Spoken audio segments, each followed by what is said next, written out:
जो नौजवान देश की रखवाली करता है, आज भारतीय जनता पार्टी ने अग्निवीर के नाम पर बाप सेना में नौकरी करते रहेंगे, तब तक 4 सालों में बेटा रिटायर होके आ जाएगा।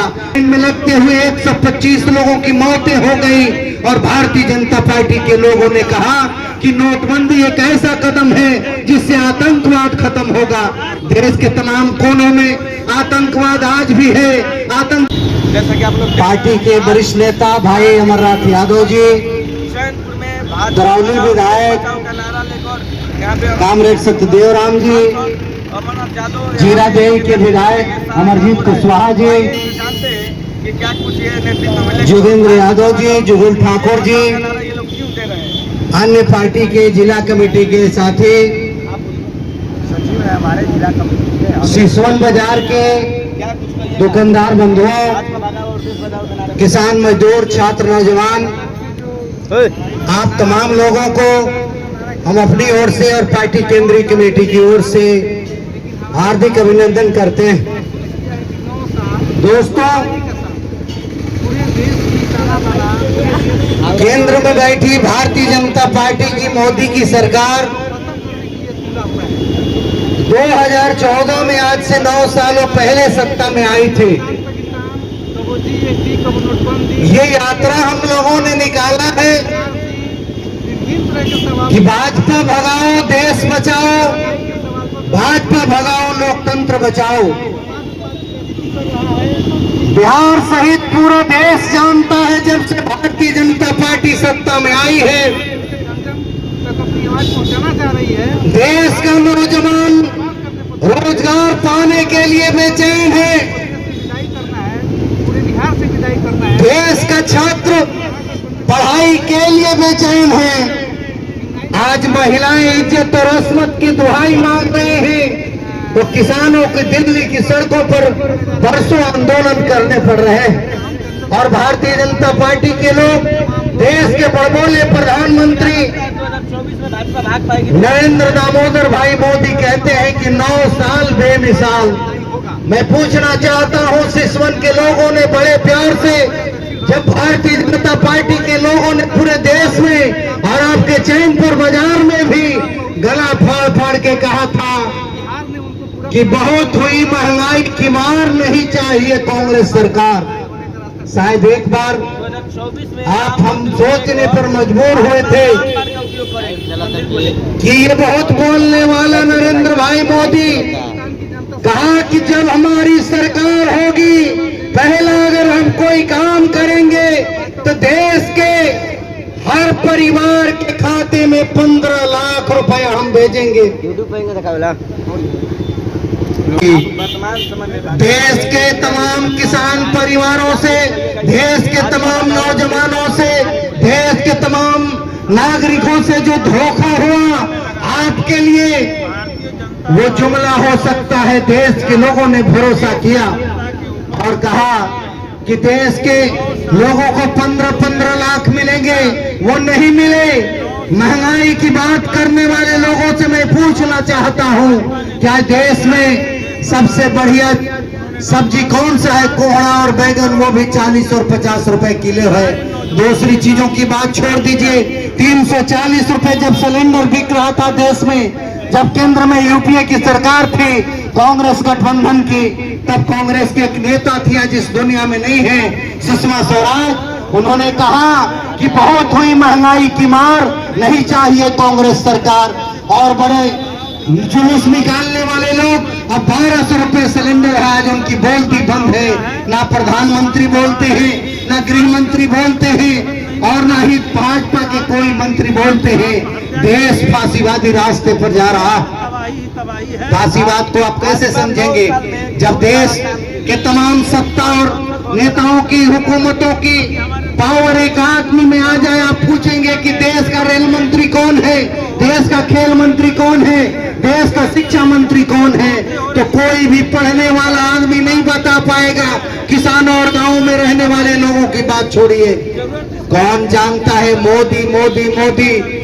और मोदी के नाम पर वोट लेने वाले लोग, मैं पूछना चाहता हूं कि किसानों ने आंदोलन किया, कि किसानों के समर्थन मूल्य देने की बात भाजपा करके सरकार में आई थी और दिल्ली में 11 महीना तक आंदोलन चला। 740 किसानों को अपनी जान गंवानी पड़ी। नोटबंदी में आपने देखा कि लाइन में लगते हुए 125 लोगों की मौतें हो गई और भारतीय जनता पार्टी के लोगों ने कहा कि नोटबंदी एक ऐसा कदम है जिससे आतंकवाद खत्म होगा। देश के तमाम कोनों में आतंकवाद आज भी है, आतंकी आज भी घूम रहे हैं, नोट बंद हो रहे हैं। देश के प्रथम रेल मंत्री लाल बहादुर शास्त्री का गांव था और वो देश के पहले रेल मंत्री थे, फिर प्रधानमंत्री भी बने। मुगल सराय के नाम से आप जानते हैं, उसको भारतीय जनता पार्टी ने बदल के पंडित दीनदयाल उपाध्याय जंक्शन कर दिया। दीनदयाल उपाध्याय कौन थे? वो कह रहे थे कि दलितों, महिलाओं और अल्पसंख्यकों को इस देश में बराबरी का दर्जा नहीं मिलना चाहिए। इनके एक दूसरे नेता थे जिनके रास्ते पर भारतीय जनता पार्टी चलती है, गुरुजी गोलवलकर। वो कहते थे कि एक नहीं, 7 नहीं, हजारों जन्मों तक मैं अंग्रेजों की गुलामी और चाटुकारी करने के लिए तैयार हूँ, लेकिन मैं ऐसी आजादी कतई नहीं चाहता हूँ जिसमें दलितों, महिलाओं और अल्पसंख्यकों को बराबरी का हक मिले। जब बाबा साहब संविधान के रूप में कि पहले राजा रानी के पेट से पैदा होते थे, देश का गरीब, देश का किसान, देश का मजदूर अब एक वोट डालेगा और वोट की पेटियों से उसका राजा बनेगा, जिसे लोकतंत्र कहेंगे। यह अधिकार हमें संविधान देता है। उस संविधान को खत्म करने की कोशिश भारतीय जनता पार्टी कर रही है। आप देश के नागरिक होने के नाते, किसान देश में अनाज पैदा करता है, देश का नौजवान देश की रखवाली करता है।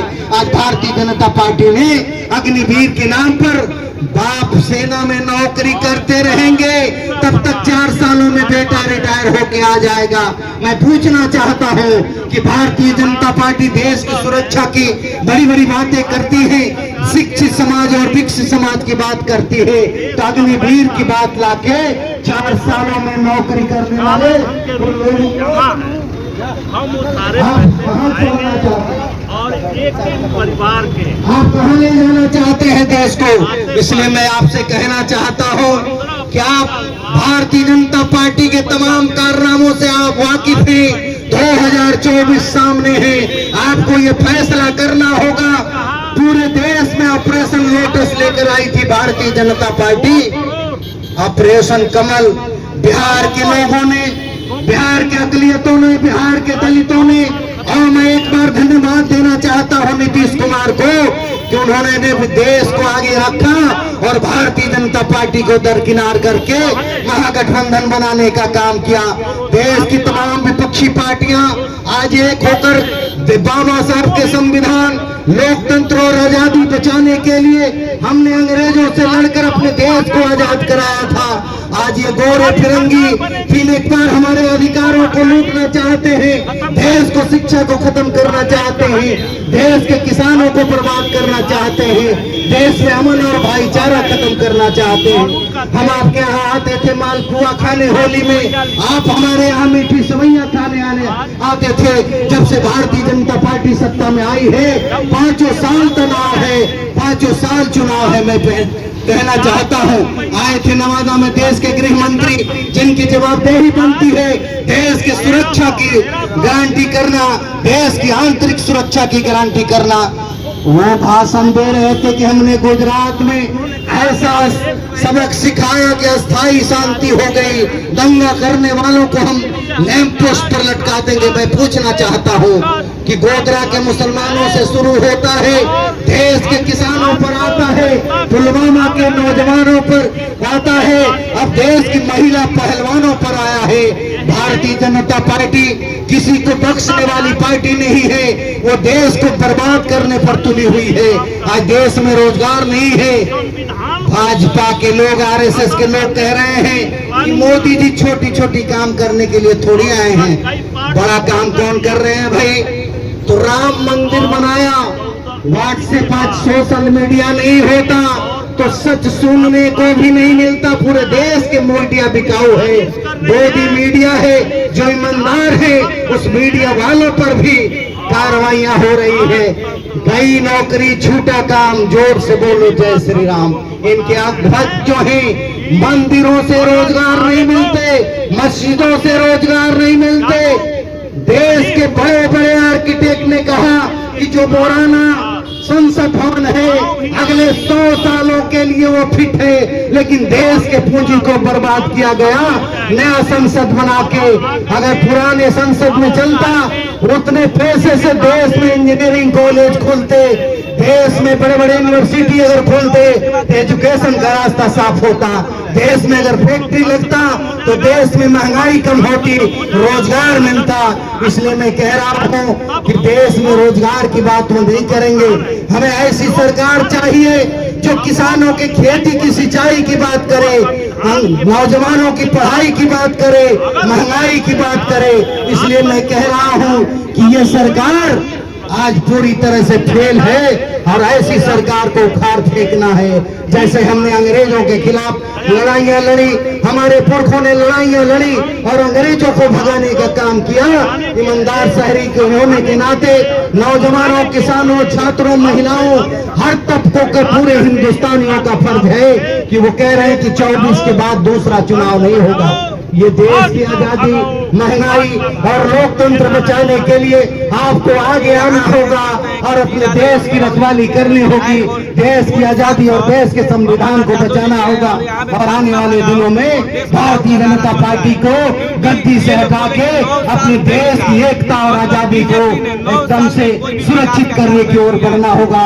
हमने आपका समय लिया, आपको बहुत बहुत शुक्रिया। इनकलाब जिंदाबाद, भाजपा माने जिंदाबाद। वो भी भाजपा की पार्टी ने नहीं की, लेकिन भाजपा वालों के लिए धन्यवाद बहुत काम कॉमरेड नईमुद्दीन अंसारी जी। भागा और देश बचाओ का नारा चला। अब इनके बाद इस प्रचार यात्रा को संबोधित कर